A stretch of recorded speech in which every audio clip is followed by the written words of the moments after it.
माता पार्वती बहुत गुस्से में थी और भगवान शिव के आने की प्रतीक्षा कर रही थी। शाम को भगवान शिव लौटे तो उन्होंने माता पार्वती को गुस्से में देखा। क्या बात है देवी पार्वती, आप बहुत क्रोधित दिखाई दे रही है।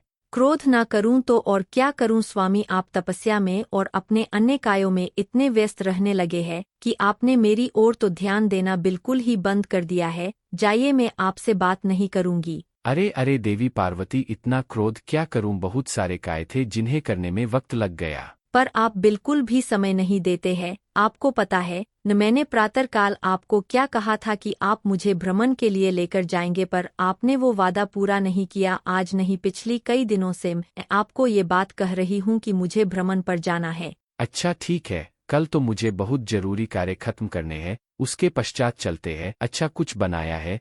बहुत जोरों की भूख लग रही है। मुझे पता था बात घुमा फिराकर कल और परसों पर ही आ जाएगी। मैं तो बस चूल्हा चौका ही निपटाती रह जाऊंगी। आप मुझे कहीं घुमाने नहीं ले जाओगे, ये बात मैं अच्छे से जानती हूँ। अब मैं कुछ नहीं बना रही खाने पीने का, मैं मायके जा रही हूँ। अपने आप बनाओ और खाओ। जब आप मेरी परवाह नहीं करते तो मैं क्यों आपकी परवाह करो। गणेश और कार्तिकेय का भी भोजन बना देना। आखिर पता तो चले आपको मेरी कितनी कमी महसूस होती है। क्या तुम मायके जा रही हो? अरे पर्वती, ऐसा मत करो, तुम जानती हो तुम्हारे बिना अधूरा हूँ। यह सब चूल्हा चौका घर गृहस्थी कैसे संभालूंगा, यह सब मेरे बस की बात नहीं है। अरे पर्वती सुनो तो, अच्छा हम चलेंगे घूमने, अब ऐसे रूठ कर मत जाओ। नहीं, मैं जा रही हूँ, अब मैं कुछ दिनों बाद ही लौटूंगी।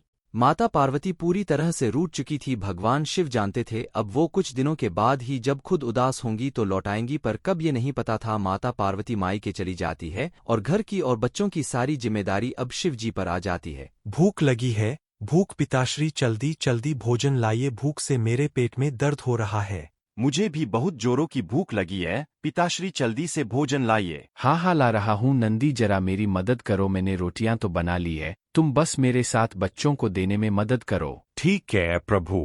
पिताश्री, ये आलू की सब्जी है या पानी की सब्जी? इसमें आलू तो कहीं दिखाई ही नहीं दे रहे, केवल पानी ही पानी दिखाई दे रहा है। नहीं नहीं, आलू की सब्जी है, देखो खाकर बहुत स्वादिष्ट बनी है।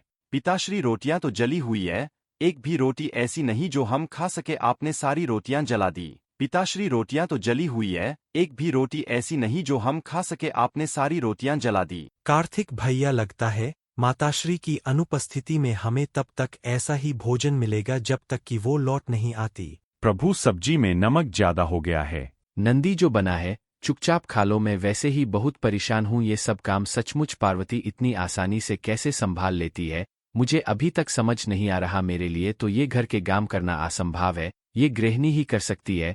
पार्वती की कमी बहुत महसूस हो रही है। कुछ देर बाद गणेश जी और कार्तिकेय खेलने के लिए चले जाते हैं। इधर शिव जी बहुत परेशान थे, उन्हें माता पार्वती की बहुत याद आ रही थी, इसलिए उनका कहीं भी मन नहीं लग रहा था। दैत्यों को जब ये बात पता चली कि शिव जी कैलाश पर्वत पर बिल्कुल अकेले हैं, तो फिर वो कैलाश पर आक्रमण करने के बारे में सोचने लगे। इस समय महादेव की शक्तियां क्षीण हैं, क्योंकि खबर मिली है कि पार्वती उनसे रूठकर मायके चली गई है। फिर तो हमारे पास अच्छा मौका है, शिव जी को बंदी बनाकर हम कैलाश के साथ साथ पूरी सृष्टि को जीत सकते हैं। चलो फिर हम कैलाश पर आक्रमण बोल देते हैं। इस समय वैसे भी पार्वती शिव से नाराज है, तो शिव की शक्तियां तो वैसे ही कमजोर हो गई होंगी। दैत्य भगवान शिव से युद्ध के लिए तैयार हो गए। उधर शिव जी बहुत परेशान थे। देवी पार्वती, तुम रूठकर मायके चली गई हो, तुम्हारे बिना कैलाश बिल्कुल सूना हो गया है, तुम्हारे बिना सब कुछ अधूरा है। मैं भी तुम्हारे बिना बहुत अधूरा हूँ, लौट आओ। पार्वती, गणेश और कार्तिकेय अभी तुम्हें बहुत याद कर रहे हैं और मुझे भी तुम्हारी बहुत याद आ रही है। गणेश और कार्तिकेय अनुमान के घर से खेल कर आएंगे तो उन्हें भूख लगेगी, उनके लिए कुछ खाने का बना लेता हूँ। शिव जी बच्चों के लिए भोजन बनाने लगे। दैत्य सब कुछ देख रहे थे। माँ का अच्छा है, चलो कैलाश पर आक्रमण कर दो और शिव को बंदी बना लो। आक्रमण। तभी माता पार्वती आ जाती है। स्वामी, कहाँ हो? ये देखो, मैं कुछ दिनों के लिए मायके क्या चली गई। आपने घर पर ध्यान देना बिल्कुल छोड़ दिया। क्या करूं पार्वती, तुम्हारे बिना मैं अधूरा हूँ। तुम चली जाती हो तो मेरी शक्तियां भिक्षीण हो जाती है। स्वामी, अब मैं रूठ कर कभी भी मायके नहीं जाऊंगी। मुझे पता है कि दैत्य इसी प्रतीक्षा में रहते हैं कि कब शिव और शक्ति अलग हो और ये कैलाश पर हमला करें। इनका कोई भरोसा नहीं। मेरे पीछे से यह मेरा इतना सुंदर घर तोड़ फोड़ देंगे। स्वामी, चलिए आज हम सबक सिखाई देते हैं। भागो भागो, नहीं तो यह हम सबको मार देंगे। भगवान शिव और माता पार्वती को एक साथ देखकर दैत्य घबरा गए और वापस दैत्य लोग भाग गए। माता पार्वती जोर से हंसी। उन्हें हंसता देखकर भगवान शिव भी हंसने लगे। नंदी सहित समस्त शिवगण भी माता पार्वती को वापस लौटा देखकर बहुत खुश थे। गणेश जी और कार्तिकेय जी भी लौटा आए थे। माता पार्वती को देखकर वे भी बहुत खुश हुए। एक बार फिर से पूरा कैलाश खुशियों से झूमने लगा। पुराणों में प्रचलित कथा के अनुसार एक बार भगवान शिव और देवी पार्वती घूमते हुए काशी चले गए। वहां भगवान शिव अपना मुंह पूर्व दिशा की ओर करके बैठे थे। तभी पीछे से देवी पार्वती वहां आती हैं और अपने हाथों से भगवान शिव के नेत्रों को बंद कर देती हैं। उनके ऐसा करने से समस्त जगत में अंधकार छा जाता है। जगत को बचाने के लिए भगवान शिव अपनी तीसरी आंख खोल देते हैं। उनकी तीसरी आंख खुलने पर जगत में फिर से रोशनी हो जाती है। भगवान शिव की तीसरी आंख जगत को तो अंधकार से बचा लेती है, परंतु उस तीसरी आंख की रोशनी से जो ताप उत्पन्न हुआ, उससे निकली पसीने की बूंदों से एक अंधे बालक का जन्म हुआ। उस बालक का मुख बहुत बड़ा और भयानक था। बालक को देखकर देवी पार्वती घबरा गए। प्रभु, ये बालक कौन है? ये कहाँ से उत्पन्न हुआ? देवी पार्वती, ये हमारा ही पुत्र है। ये बालक पसीने की बूंदों से उत्पन्न हुआ है। आपने अकस्मात ही मेरे नेत्रों को बंद कर दिया, इसलिए सृष्टि की रक्षा के लिए मैंने अपने तीसरे नेत्र को खोल दिया, जिस कारण रोशनी के ताप से पसीने की बूंदें धरती पर गिर गईं और इस बालक का जन्म हुआ। अंधकार में पैदा होने के कारण ये बालक अंधक नाम से जाना जाएगा। कुछ समय बाद हिरण्याक्ष नाम के असुर ने पुत्र पाने के लिए भगवान शिव की घोर तपस्या की। शिव जी उसकी तपस्या से प्रसन्न हो गई, उसके समक्ष प्रकट हुए और उससे वरदान मांगने के लिए कहा। तब हिरण्याक्ष बोला, भगवान, मुझे एक पुत्र की कामना है, कृपया मुझे पुत्र प्राप्ति का वरदान दें। हे हिरण्याक्ष, तुम्हारे भाग्य में संतान सुख नहीं है, पर मैं तुम्हें अपने अंश से जन्मे हुए पुत्र अंधक को वरदान के रूप में तुम्हें देता हूँ। आगे चलकर तुरा ये पुत्र महापराक्रमी और महाबलशाली होगा। शिवशंकर, आपके अंश से जन्मे पुत्र को पाकर मैं धन्य हो गया। ये कहकर भगवान शिव ने अंधक को हिरण्याक्ष के हाथों में दे दिया। हिरण्याक्ष अंधक को लेकर खुशी खुशी अपने राज्य लौट गया। तभी देवासुर संक्राम छिड़ गया और भगवान विष्णु द्वारा हिरण्याक्ष मारा गया। हिरण्याक्ष का बड़ा भाई हिरण्यकशिपु छिपकर भाग निकला। हिरण्याक्ष के मरने के बाद राजमहल में अंधक की उपेक्षा होने लगे। उसके अन्य चचेरे भाई और संगी साथी उसे चिढ़ाने लगे। इससे अंधक दुखी रहने लगा। एक दिन उनके व्यवहार से तंगा कर वो तपस्या करने निकल पड़ा और एक निर्जन वन में पहुंच गए। ब्रह्मा जी की साधना में लीन हो गया। तप करते हुए उसे कई वर्ष बीत गए। उसके तप से प्रसन्न होकर ब्रह्मा जी प्रकट हुए और उसे वर मांगने को कहा। हे पुत्र, मैं तुम्हारी तपस्या से प्रसन्न हूँ, मांगो, तुम्हें क्या वरदान चाहिए। ए ब्रह्मदेव, मुझे ऐसा वर दीजिए कि मेरा अपमान करने वाले मेरे सभी भाई मेरी दास्ता करें, मेरे दिव्य नेत्र हो जाएं और मेरी किसी के द्वारा मृत्यु न हो। ए दैत्यराज, तुम्हारे नेत्र दिव्य हो जाएंगे, तुम्हारे सारे भाई भी तुम्हारी दास्ता स्वीकार कर लेंगे, किंतु कालचक्र का नियम है कि मृत्यु से कोई अछूता नहीं रह सकता।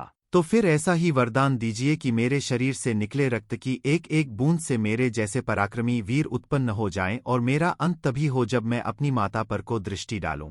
तथास्तु तथास्तु के कर ब्रह्मा जी अंतर ध्यान हो गए और अंधक वरदान पाकर नेत्रवान बन जाता। वरदान प्राप्त करके वो बेहद अत्याचारी हो गया। उसके अत्याचारों से नाग, यक्ष तथा देव गंधर्व सभी दुखी रहने लगे। वे सब ब्रह्मा जी के वरदान शिव के पास पहुंचे। हे शिव शंकर, ब्रह्मा जी के वरदान से अंधक ने चारों दिशाओं में उत्पात मचा रखा है, हमारी रक्षा कीजिए प्रभु। आप सब निश्चिंत रहिए, अंधकासुर को उसके पाप का दंड अवश्य दूंगा। शिव पार्वती मंदराचल पर्वत पर ठहरे हुए थे। तभी अंधक अपनी सेना के साथ मंदराचल पर पहुंचा। पर्वत की सुरम्य देखकर वह खुश होने लगा। कितना सुंदर स्थान है, क्यों न यहाँ अपने लिए एक स्थायी नगर का निर्माण करा दिया जाए। सेवक, जाओ और कोई उचित स्थान तलाश करो जहाँ हमारे लिए एक शानदार महल बन सके।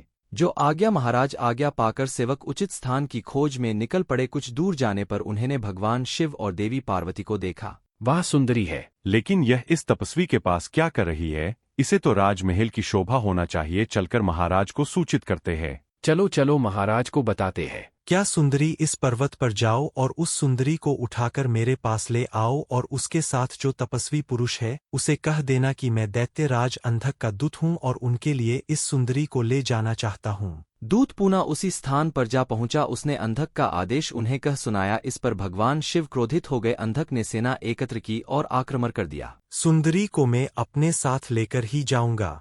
अंधकासुर कहीं ऐसा ना हो मेरे क्रोध की अग्नि से तुम जल जाओ। घनघोर युद्ध छिड़ गया। भगवान शिव त्रिशूल से प्रहार करते रहे किंतु उनका हर प्रयत्न विफल हो रहा था। जैसे ही अंधक का कोई अंग घायल होता उससे रक्त निकलता और उस रक्त से उस जैसे ही अनेक दैत्य पैदा हो जाते थे। उधर शुक्राचार्य अपनी संजीवनी विधा के बल पर मरे हुए दैत्यों को पुनः जीवित कर देते थे। यह सब शुक्राचार्य के कारण हो रहा है। नंदी आदि गण जाओ शुक्राचार्य के को बांध कर यहाँ ले आओ ताकि वे दैत्यों को पुनर्जीवित ना कर सके।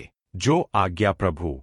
कुछ समय पश्चात सभी शिवगण शुक्राचार्य को बांध कर ले आए और उन्हें शिव के सम्मुख खड़ा कर दिया। शिवजी ने शुक्राचार्य को अपने उदर मर ले लिया और अंधक को त्रिशूल के ऊपर टांग दिया। वो त्रिशूल पर टंगा टंगा ही शिव का जाप करता हुआ अपनी भूल पश्चात करने लगा। अंधकासुर जान चुका था कि माता पार्वती उसकी माता है। भगवान मुझे क्षमा करे, मुझसे बहुत बड़ा अपराध हो गया था। मैंने माता पार्वती पर कुशित डाली। माते मुझे क्षमा कर दीजिए। अब से मैं आपकी सेवा में रहूंगा और कभी भी अपने अंदर दैत्य भाव को जागृत न होने दूंगा, न ही देव विरोधी काय करूंगा। प्रभु मैं चाहता हूं कि मुझे दिव्य दृष्टि प्राप्त हो जाए। आज से मैं हर समय आपकी सेवा में दास की तरह उपस्थित रहूं, मेरे समस्त विकार धूल जाए। प्रभु अंधक को क्षमा कर दीजिए, क्योंकि जब यह उत्पन्न हुआ था उस समय अंधकार था। उसी अंधका की भांति इसका मन भी अंधकारवश ऐसा हो गया। अब पश्चाताप के आंसुओं से इसका मन स्वच्छ और निर्मल हो गया है। देवी पार्वती अंधकासुर की भांति गुरु शुक्राचार्य भी मेरे उदर में क्षमा याचना कर रहे हैं।